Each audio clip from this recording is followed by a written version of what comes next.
अस्सलाम वालेकुम। उम्मीद है आप सब दोस्त खैरियत से होंगे। डॉक्टर शुजात अली आपकी खिदमत में हाजिर है। आज की जो हमारी बात है वो कोरोना वायरस कोविड-19 वैक्सीन के बारे में कुछ इब्हाम सामने आए हैं। और जिस शख्सियत के हवाले से मैं ये बात कर रहा हूँ वो हैं हमारी बहुत ही हर दिल अज़ीज़ शख्सियत जनाब अल्लामा जान अली शाह काज़मी साहब। जिन दोस्तों को नहीं पता उनको बताता चलूँ कि बहुत ही मशहूर शख्सियत हैं और बातक़वा आलिम दीन हैं, और ज़ुहद और तक़वा के ऊपर उनका बहुत ज़्यादा काम है। मेरे लिए ये है कि वो मेरे उस्ताद, मैं उन्हें अपना उस्ताद समझता हूँ। निश्तर से जब हम मेडिकल कॉलेज में थे तो बहुत ज़्यादा उनके साथ लगाव था। वहाँ पे जब आते थे हर साल, जिस इमाम बारगाह में हम लोग जाते थे, और आपको पता है कि मैं दुआए कुमैल भी पढ़ता हूँ, दुआए नुतबा की तिलावत करता हूँ, सारी दुआएं करता हूँ। तो ये उन्हीं के मैं समझता हूँ कि मरहून मिन्नत था। एक तो शौक़ पैदा हुआ, दूसरा फिर उनका अंदाज़ अपनाया, उनसे इजाज़त भी ली और कुछ उनसे सीखा भी। बहुत ज़्यादा नहीं, ख्वाहिश ये थी कि उनके साथ जो है ना एक बाकायदा जो एक एक स्टूडेंट टीचर का रिलेशन होता है या जो हौज़ा इल्मिया का वो करें, लेकिन वो प्लान था हमारा। बट उसके बाद फिर पाकिस्तान में हालात ख़राब हो गए तो आगा साहब फिर पाकिस्तान नहीं आ सके। जब मुशर्रफ के दौर में आगा साहब ने मुशर्रफ के ख़िलाफ़ बातें करना शुरू की तो उस वक्त वहाँ गवर्नमेंट ने उन्हें गिरफ़्तार किया, जेल में डाला। तो हम सबसे आगे आगे होते थे उन एहतजाजी मुज़ाहिरों में। मुल्तान के जितने भी मुज़ाहरे थे वो मैंने ही लीड किए थे। तो ये मेरा उनके साथ रिलेशन है। बहरहाल जो ये मैं बात करने जा रहा हूँ वो किसी का वही ना दिल दुखाने के लिए नहीं है, इब्हाम है मेरा ख़्याल है। और मैं वही इसलिए मैं चाह रहा था कि एक स्टूडेंट के तौर पे और एक देखें साइंटिफिक एक्सपीरियंस के तौर पे और एक जो एक्सपीरियंस है हमारा इस फील्ड में और वैक्सीन के ऊपर, जो कि मैंने बहुत ज़्यादा काम किया है स्पेसिफ़िकली ये कोरोना वायरस की जो वैक्सीन है, कोरोना वायरस इन्फेक्शन के ऊपर भी आप देख सकते हैं मेरे इस चैनल पे भी, दूसरे पे भी। और सारे ये इब्हाम के जवाबात दिए हैं। और दूसरा जो मेरी पोजीशन है करंटली यहाँ पे यूएसए में लिहाई वैली हेल्थ नेटवर्क में एज असिस्टेंट मेडिकल डायरेक्टर और इसी तरह असिस्टेंट प्रोफेसर के तौर पे।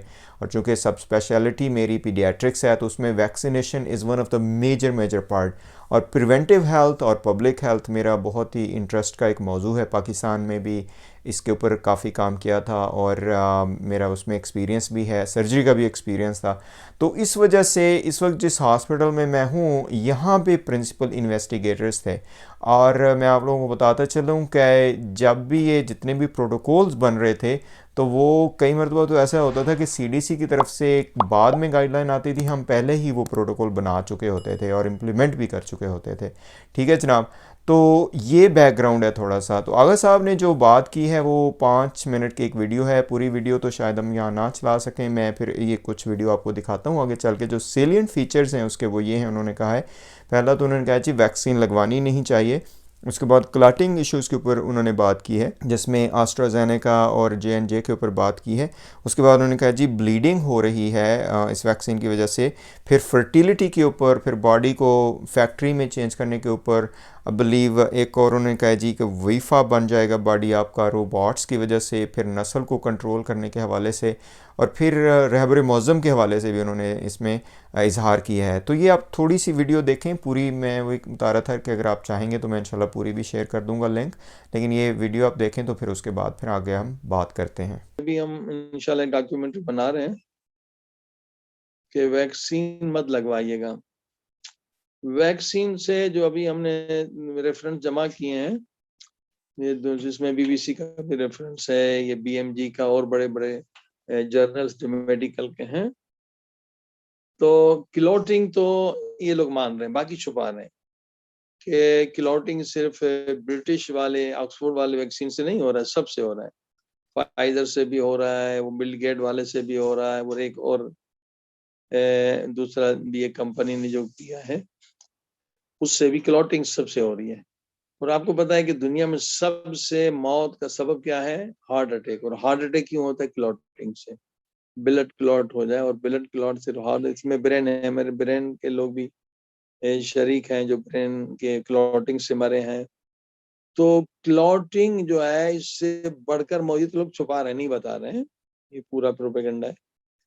जब इन्होंने ये मान लिया कि ब्लड क्लॉट होता है, और ये सिर्फ ऑक्सफोर्ड से नहीं, नॉर्वे की रिपोर्ट है, फाइजर से भी हो रहा है, बिलगेट, तीनों से हो, तो तीनों में एक चीज डाली गई है और वो आज तक किसी भी वैक्सीन में नहीं डाली गई है। नैनो टेक्नोलॉजी को इस्तेमाल करके इसमें रोबोट्स डाले गए और इंसान को वाईफाई बना रहे हैं, तो बॉडी इसको एक्सेप्ट नहीं करती।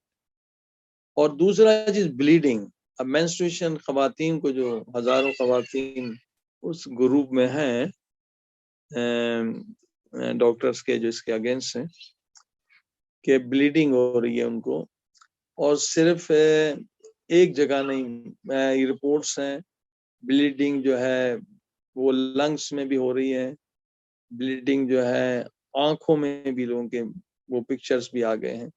अलबत्ता पूरा सेंसर है, बायकॉट है। तो फिर ज्यादा जो रिप्रोडक्टिव जो ऑर्गन्स हैं उनमें स्वेलिंग हो रही है, तो इनका एक टारगेट ये है कि नस्ल आइंदा जो है ना हो। और अभी तो ये थोड़े थोड़े साइड इफेक्ट्स हैं, और फिर बॉडी को फैक्ट्री बना रहे हैं। वो जो आर्टिफिशियल प्रोटीन है वो पूरी डिटेल हम बताएंगे इंशाल्लाह डॉक्यूमेंट्री में, जो हमने पूरे मेडिकल के जर्नल से जमा किया है। तो ये इंसान की जो बॉडी है वो एक फैक्ट्री बन जा रही है, आप वाईफा बन जा रहे हैं।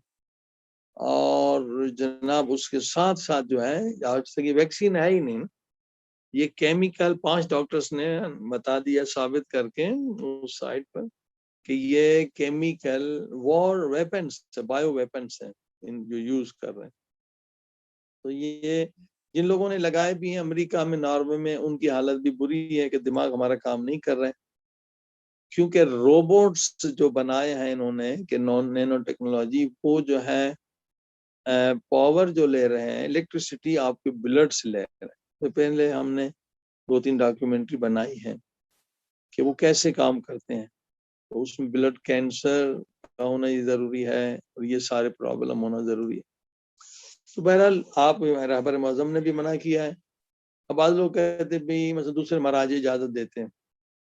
दूसरे महाराजे के पास इतना नॉलेज नहीं है, यानी सोर्स है। फतवा किस पे देता है ना, इंफॉर्मेशन। क्योंकि रहबर वली फ़कीह इज्तिमाई उमूर में आप जिसकी भी तकलीद करें, वली फ़कीह को मानना होता है। ये फ़िक़्ह का मुत्तफ़िक़ा फैसला है, क्योंकि वली फ़कीह के पास 20 मिनिस्ट्रीज हैं और हर मुल्क में सफ़ीर हैं जो इंफॉर्मेशन देते हैं। तो जब इस वैक्सीन के बारे में इंफॉर्मेशन दी गई कि ये असलन में एक बायो वेपन है, बायोलॉजिकल वेपन के तौर पे इस्तेमाल कर रहे हैं, तो रहबर मौज़म ने कहा कि ये इस्तेमाल न करें। तो ये आप मोमिन को बताएं, क्योंकि मीडिया बिल्कुल कोरोना के खिलाफ कोई बात कहे, वैक्सीन के खिलाफ कहे, तो बिल्कुल उसकी वीडियो फौरन मिटा दी जाती है। ठीक है, तो ये आप पे इंसानों की जान बचाना ना, फिर नहीं कि नस्लें तबाह हो जाएंगी। और ये अगर आपको यकीन ना आए तो ये तो पहले तजुर्बे हो चुके हैं इंग्लैंड में। जी जनाब, तो आपने देखा आगा साहब ने जो फरमाया है इसमें कि पहली बात उन्होंने की है कि क्लॉटिंग हो रही है। देखें ये केसेस सामने आए हैं, मैं इससे इनकार नहीं कर रहा। यूएसए में तकरीबन 6 केसेस आए हैं जॉनसन एंड जॉनसन के, ठीक है जी। और इस पे मेरी एक वीडियो मौजूद है कि जब यहाँ पे J&J वैक्सीन को पाज किया गया था। इसी तरह एस्ट्राजेनेका और ऑक्सफोर्ड के केसेस भी सामने आए हैं जिसमें क्लॉटिंग हुई है। जो यूएसए में केसेस आए हैं वो बहुत ही एक रेयर केस है, सेरेब्रल वास्कुलर वेनस थ्रोम्बोसिस का, CVT उसे कहते हैं, और साथ साथ उसके फिर ITP के केसेस आए हैं।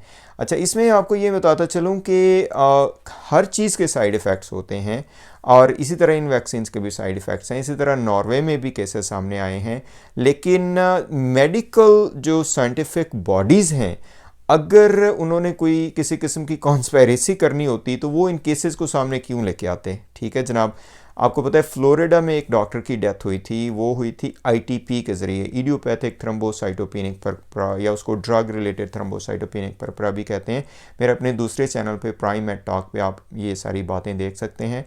तो उस फिजिशियन की जो डेथ हुई है वो उसको उन्होंने अच्छे तरीके से वो किया है, इन्वेस्टिगेट किया है। इस तरह ये जो 6 केसेस यूएसए में सामने आए थे, उन्होंने पूरे एक मरतबा तो पैरालाइज कर दिया था, जिसमें 2 केसेस सीरियस थे। अब मुझे ये नहीं पता कि latest, I believe one of those ladies का डाइड, और उसके बाद फिर जो बाकी थी वो सीरियसली इल थी बट ठीक हो गए। ठीक है, तो क्लॉटिंग हुई है। देखें इसमें आपको ये बात जहन में रखनी पड़ेगी कि किस एज ग्रुप को आप ये वैक्सीन लगा रहे हैं, ठीक है। ओल्ड एज में आपको पता बहुत ज़्यादा मसाइल होते हैं।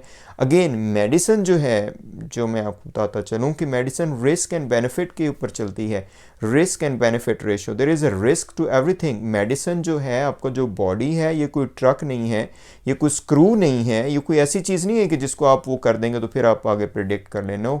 नॉर्मल जो आप मेडिसिन लेते हैं उससे भी साइड इफ़ेक्ट होते हैं।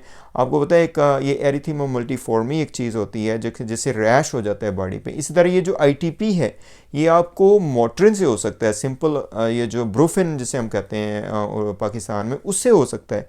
तो हर चीज़ के साइड इफ़ेक्ट्स हैं, इसी तरह इसके भी हैं।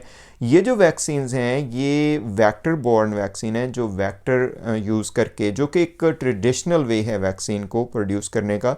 तो इस बेस पे अगर आप ना लें कि जी वैक्सीन नहीं लेनी चाहिए कि उसमें क्लॉटिंग हो सकती है, जिसमें वागा साहब फरमा रहे थे कि जी क्लॉटिंग सबसे ज़्यादा जो है वो कॉज है हार्ट अटैक की और सीवी सेरेब्रोवास्कुलर एक्सीडेंट्स की। Yes that's true, but in what age group that happen, ठीक है जी। उस एज ग्रुप में और भी बहुत सारे रिस्क फैक्टर होते हैं।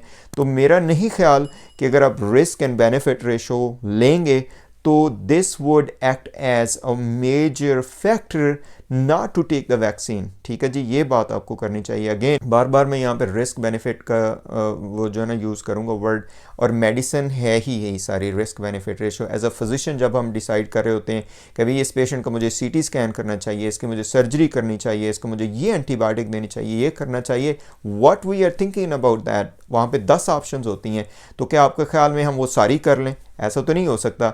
एक पेशेंट का जनाब हेडेक हो रही है तो क्या उसको हम एमआरआई भी करवा दें, सीटी स्कैन भी करवा दें, उसका जनाब कंट्रास्ट भी डाल दें? भाई ऐसा नहीं होता है। यू हैव टू जो है ना उसको कैटेगराइज करना होता है एंड देन यू कम आप कि ये चीज़ इसको बेनिफिट देगी, ये बेनिफिट नहीं देगी।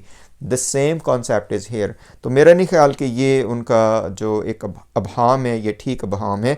दूसरे नंबर पे अगर साहब ने फरमाया कि इसमें कोई नैनो टेक्नोलॉजी यूज़ हो रही है जो आपके जिस्म को रोबोट्स बना देगी, उससे फिर आप वेफा बन जाएंगे। बहरहाल ये थ्योरीज इधर उधर आ रही हैं, मैं इस चीज़ से इनकार नहीं करता कि जनाब फिजिशंस उन थ्योरी में, कॉन्स्पिरेसी थ्योरीज़ में शामिल नहीं हैं, बिल्कुल हैं, ठीक है जनाब। उनकी अपना एक थाट प्रोसेस होता है। लेकिन ये नैनो टेक्नोलॉजी का I have to do more literature search on it कि इन वैक्सीन्स में ऐसा कोई टेक्नोलॉजी है नहीं अभी तक। वेक्टर टेक्नोलॉजी यूज़ की गई है जो कि बाकी सारी वैक्सीन्स में होती है, J&J ऑक्सफोर्ड ये सारी वैक्सीन्स में होती है। और जहाँ पर ये बात आ रही है कि इन चीज़ों को छुपाया जा रहा है, देखें जो बात हक सच है वो बात सच करनी चाहिए। मैं खुद इस पोजीशन में हूँ, आप यकीन करें छोटा सा भी वैक्सीन से रिलेटेड कोई हमें साइड इफ़ेक्ट आता है, इवन यहाँ तक कि होता है कि अगर हम एक वैक्सीन जो कि बेज़रर वैक्सीन कई जैसे एक्स्ट्रा लग जाती हैं या कुछ हो जाता है तो हमें केस रिपोर्ट उसकी वो करनी पड़ती है। You have to enter that case report कि भाई ये वैक्सीन मैंने दे दी है और पेरेंट्स की इजाज़त के बगैर दे दिया, बच्चों को या बड़ों को भी। तो इतना ज़्यादा मेरा ख्याल है कि इसको बढ़ा चढ़ा के पेश करना I don't think so that is a wise decision. उसके बाद फिर बताते हैं कि जनाब इसमें मेंस्ट्रुअल इश्यूज़ आ रहे हैं ख़वातीन को। अभी तक ऐसे कोई बहुत ज़्यादा केसेस सामने नहीं है, बल्कि केसेस सामने नहीं आए कि जिससे ब्लीडिंग हो रही है, ठीक है जी। इसमें हो सकता है साइड इफ़ेक्ट्स किसी और वजह से हो रहे हों, ठीक है। वैसे मैं आपको एक और एग्जांपल देता जाता हूँ कि जब भी कभी आपको वायरल इन्फेक्शन होती है, URI होती है, तो one of the concept is कि उस वक्त आप वैक्सीन ना लें, क्योंकि हो सकता है कि वो जो वैक्सीन है आपके इन्फ्लेमेटरी रिस्पांस को वो जो है ना वो लो थ्रेशोल्ड पे ले आए और आपको जो है ना जल्दी सिम्टम्स शुरू हो जाएं। तो एक कोइंसिडेंस हो सकता होता है, ठीक है जी। अब ये जो ब्लीडिंग के केसेस हैं मेरी नज़र से अभी नहीं गुजरे कि जिसमें जी ख़वातीन को मेंस्ट्रुअल ब्लीडिंग ज़्यादा हो रही है, कुछ ऐसा हो रहा है, ऐसा मेरी नज़र से नहीं गुजरा अभी। बहरहाल इस पर बात हो सकती है। एक और जो बहुत ही मैं समझता हूँ कि बात हो रही है बार बार और उसके ऊपर मैंने पहले भी कई मरतबा बात की है, वो है जनाब फर्टिलिटी के ऊपर। अच्छा, ये कॉन्स्पिरेसी थ्योरी जो है माजरत के साथ में आगा साहब के लिए अगर मैं ये वर्ड यूज़ करूँ, देखें उन्होंने कहा है और उनकी ज़ाहिर फॉलोइंग है, माशाल्लाह इन्फ्लुएंशियल है, तो अगर उसमें अभाम है तो वो मैं देखें यही तो हुस्न है कि आप इख्तलाफ राय रखें और फिर उसकी बात करें। मैं अपनी बेसिस मैंने आपको बता दिया कि मैं किस बेस पे ये बात कर रहा हूँ। तो ये बहुत अरसे से ये फर्टिलिटी का जो एक शोशा है ये छूटा हुआ है, ठीक है। आपको पता है पाकिस्तान दुनिया में दूसरा या तीसरा मुल्क है या पहले 2 मुल्क में आता है जहाँ से पोलियो ख़त्म नहीं हुआ। एक वजह उसकी ये है कि जनाब लोग कहते हैं जी पोलियो वैक्सीन जो है उसमें हमारी फर्टिलिटी के लिए जो है ना कोई हमें नामर्द बनाने के लिए और औरतों को बांझ बनाने के लिए चीज़ें की गई हैं। ऐसा कुछ नहीं है, ठीक है जनाब। इस वैक्सीन में भी ऐसा कुछ नहीं है। मैं as a person who I got myself, ठीक है, और मैं अपने सारे पेशेंट्स को एडवाइस करता हूँ, अपनी फैमिली को एडवाइस करता हूँ। तो ये सोचना कि इससे आपको इनफर्टिलिटी हो जाएगी या फर्टिलिटी इशू आ जाएंगे, आगे बात उन्होंने की कैसे ये नस्लें ख़त्म करने वाली बात है। मुझे नहीं पता कि ये बातें उन्होंने कहाँ से ली हैं सारी। देखें डिजीज़ जो हैं वो कभी भी आपको देख के नहीं आती कि मैंने इस नस्ल को ख़त्म करना है, इस नस्ल को नहीं ख़त्म करना, ठीक है। वैक्सीन से नस्ल नहीं ख़त्म हो सकती, आपकी डिजीज़ से ख़त्म होगी, ठीक है जनाब। अगर कोरोना वायरस, अच्छा मैं अभी आपको आगे बताऊंगा कि अगर आप वैक्सीन नहीं लें तो फिर आपको इम्यूनिटी कैसे मिलेगी। बहरहाल इस पे पहले भी मेरे चैनल पे काफ़ी बात हो चुकी है कि वैक्सीन कैसे काम करती है, वैक्सीन का तरीकाकार क्या होता है, वो आप देख सकते हैं। देखें अगर या तो आप डिजीज़ लें या तो आप कोरोना वायरस की इन्फेक्शन लें, इम्यूनिटी आएगी, या फिर ये वैक्सीन लगवा लें, तो इससे आपको कुछ नहीं होने वाला, ठीक है जी। यही तरीका है अपनी क़ुव्वत मुदाफ़अत बढ़ाने का। उसके बाद जनाब उन्होंने कहा है कि जनाब केमिकल वेपन्स के तौर पे, केमिकल वारफेयर के तौर पे ये यूज़ हो रही है। कुछ मेरे ख्याल है कुछ डॉक्टर्स का भी उन्होंने नाम लिया है और कुछ बताया कि कुछ ऐसी रिपोर्ट सामने आई है जिससे वो लोगों का दिमाग काम नहीं कर रहा। मुझे नहीं पता ये कहाँ की रिपोर्ट है, अगर साइंटिफिक कोई है तो वो सामने लाएँ, कोई साइंटिफिक जिसके ऊपर डेटा है। साइंस जो है वो साइंटिफिक रिसर्च पेपर्स के ऊपर चलती है, साइंटिफिक रिसर्च के ऊपर चलती है, बातों के ऊपर नहीं चलती है। मैं आपको अपनी बता देता हूँ, मेरे इतने सारे दोस्त हैं जिन्होंने ये सारी वैक्सीन ली हैं, किसी के दिमाग ने काम करना नहीं छोड़ा, बल्कि हो सकता है तेज़ी हो गया हो, ठीक है जनाब। तो ऐसा कोई चक्कर नहीं, आपका दिमाग इससे काम करने का कोई वो नहीं है, ठीक है जनाब। उसके बाद जो एक बहुत ज़बरदस्त किस्म की बात जो मैं करना चाह रहा था, इसके ऊपर मैं अलहदा भी वीडियो बना रहा हूँ, वो ये है कि उन्होंने कहा जी रहबर मौज़म ने मना किया कि ये वैक्सीन आप ना लें। देखें ये मेरा ख्याल है तोड़ मरोड़ के पेश करने वाली बात है रहबर मौज़म के बयान को। रहबर मौज़म का आपने तरीक़ाकार देखा होगा, जिसको सलाम करता हूँ मैं, और मेरी हज़ार जान उनके ऊपर कुर्बान। कोरोना वायरस के दौरान जितनी ज़िम्मेदारी किसी भी वर्ल्ड लीडर के तौर पे रहबर मौज़म ने अदा की है, शायद ही किसी बंदे ने अदा की। यकीन कर लें, मेरा ये यकीन है, इस कदर ज़िम्मेदारी उन्होंने दिखाई है। बल्कि अपनी जितनी भी कॉन्फ्रेंसेस होती थी सब में अभी भी वो मास्क पहन के आते हैं, और अपने बड़े बड़े अफसरान को जो भी उनको उन्होंने वार्न किया है कि आप जो है ना जी ये SOPs वगैरह को फॉलो आप क्यों नहीं करते। और गहरी नज़र रखी है रहबर मौज़म ने कोरोना वायरस के ऊपर। और जब वैक्सीन की बात आती है तो उनके बयान को बड़ा तोड़ मरोड़ कर पेश किया गया है। देखें रहबर मौज़म ने इस बात से मना नहीं किया कि आप वैक्सीन ना लगवाएं, जिस बात से मना किया है वो ये है कि आपने यूरोप से या अमेरिका से वैक्सीन नहीं लेनी, ठीक है जनाब, इस बात से मना किया है। और ये बात बिल्कुल ठीक है। देखिए उनका ट्रस्ट नहीं है, वैसे भी उनकी कोई ट्रेड नहीं है इन कंट्रीज़ के साथ, वो इनको रिलायबल नहीं समझते हैं, तो इस वजह से उन्होंने कहा जी नहीं हम नहीं लेते इनसे, ठीक है जनाब। अब उन्होंने रशिया से ले लिया क्योंकि रशिया के साथ उनके रिलेशन है। रहबर मौज़म ने ये नहीं कहा कि जनाब वैक्सीन नहीं लगवाएं, ठीक है। रहबर मौज़म ने यह कहा कि इन मुल्कों से आपने वैक्सीन नहीं लेनी, और ये बिल्कुल इस्लामी उसूलों के मुताबिक है, तजारती उसूलों के मुताबिक है, आपके अपने उसूलों के मुताबिक है। तो ये मुझे नहीं समझ आ रही कि आगा साहब ने ये कैसे कह दिया कि रहबर मौज़म ने कहा कि ये वैक्सीन नहीं लगवाएं, इसको तस्हीह करनी चाहिए। अच्छा जनाब काफ़ी लंबी बात होगी, 15-16 मिनट का चल पड़ा हमारा ये जो बात है, लेकिन काफ़ी दोस्तों ने मुझे कहा था कि इसके ऊपर मैं बात करूं, तो इस वजह से मैं डिटेल से कुछ बात की। बाकी काफ़ी सारे क्वेश्चन और भी होंगे, मैं इंशाल्लाह आपकी खिदमत में हाज़िर हूं। अगेन हाथ जोड़ के ये कह रहा हूं कि आगा जान अली काज़मी साहब मेरे उस्ताद हैं, हज़ार जान उनके ऊपर कुर्बान, और उनके दिल से इज़्ज़त करता हूँ। बल्कि मैं समझता हूँ उनका मेरी ज़िंदगी के ऊपर एहसान है कि जो मैंने ये दुआएं पढ़ना सीखी, और दुआए नुतबा और दुआए कुमैल, सारी दुआएं। तो कोई भी उनके जो चाहने वाले हैं वो ये ना समझें, कोई बंदा ये ना समझे कि मैं जी मुल्हिद हो गया हूँ या फ़लाँ हो गया हूँ क्योंकि मैं उलमा के ख़िलाफ़ बात कर रहा हूँ। देखें उनका अपना फ़ील्ड है, खुदावंद मुताल ने उनको बेहतरीन किस्म की सलाहियतें दी हैं और यूनिक किस्म की सलाहियतें दी हैं, जिनसे उनको नौजवान फॉलो करते हैं, फैमिलीज़ फॉलो करती हैं, बहुत से लोग फॉलो करते हैं, तो इन्फ्लुएंशियल हैं वो। अल्लाह ताला उनको अपने ज़मान में रखे। उनकी सेहत के लिए मेरी तरफ से भी खुसूसी दुआ की अपील है। माशाल्लाह वो बेहतरीन तरीके से अपना काम सर अंजाम दे रहे हैं। तो इस हवाले से वही कोई हार्ड फील आप नहीं करें, और अगर आपकी तरफ से कोई क्वेश्चन हो तो मैं आपके सामने हाज़िर हूँ। और इंशाल्लाह मैं जो अपनी बात मैंने की है वो अपनी एक एक्सपीरियंस के ऊपर बात की है, और जो नॉलेज है साइंटिफिक नॉलेज उसके ऊपर बात की है।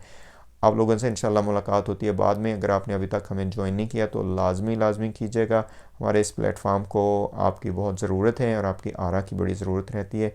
खुदावंद मुताल सब मुसलमानों का, पूरी इंसानियत का, और खुदावंद मुताल तमाम मज़लूमीन का हामी व नासिर हो। अस्सलामु अलैकुम वरहमतुल्लाहि वबरकातुहू।